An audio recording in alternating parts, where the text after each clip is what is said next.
เคសួស្តីបងប្អូនទាំងអស់គ្នាយើងនឹងបន្តលំហាត់ជាមួយខ្ញុំតទៀតចាវីដេអូមុនខ្ញុំបានយក10យកមកបំបែកចាអញ្ចឹង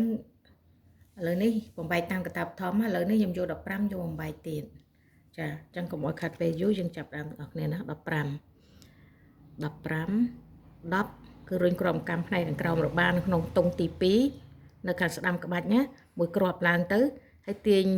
ក្រោមកម្មផ្នែកខាងលើរបานនៅក្នុងតុងទី1នឹងចុះមកយើងបាន15ចា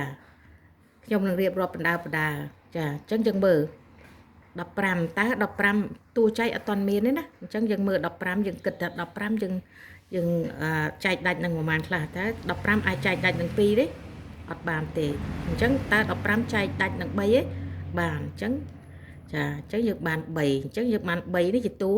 តួចែកហើយអញ្ចឹង15ចែកនឹង3 15ចែកនឹង3បាន5ចាអញ្ចឹងយើង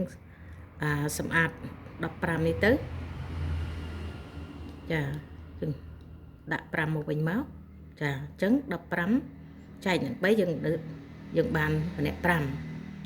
ចាតទៅទៀតយើងមើល5ចែកបានទៀតទេ5អាចចែកដាច់នឹងខ្លួនវាអញ្ចឹងកាលណាយើងចែកលើកទី1ហើយអញ្ចឹងលើកទី1នេះតួចែកលើកទី1នៅក្នុងខ្ទង់ទី1ផ្នែកខាងឆ្វេងអញ្ចឹងចង់ចែកតទៀតយើងត្រូវរំលងមួយខ្ទង់គឺខ្ទង់ទី2តមកទៀតយើងដាក់តួចែកលើកទី2ហ្នឹងដាក់នៅក្នុងខ្ទង់ទី3អូខេអញ្ចឹងយើងដាក់ខ្ទង់ទី3 5ដោយគ្រាន់តែទាញក្រោមកម្មផ្នែកខាងលើរបានៅក្នុងខ្ទង់ទី3ខាងឆ្វេងហ្នឹងចុះមកយើងបាន5ចាជាមើល5ចែកនឹង5យើងបាន1ចា5ចែក5យើងបាន1ចាអញ្ចឹងយើងសម្អាត5ទៅយើងដាក់1នេះជាមួយអី1នេះជាផលចែកហើយចុះ5នេះ5អី5នេះជាតួចែកអញ្ចឹងតួចែកនេះមានលើកទី1មាន3លើកទី2មាន5ចាអញ្ចឹង15យើងចែកបាននឹង3ហើយនឹង5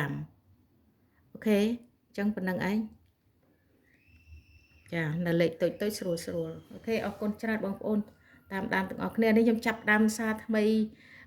ពីមុនមកខ្ញុំចាប់ត្រឹមថ្ងៃទី24ខែ11ដល់ពេលខ្ញុំចាប់ដើម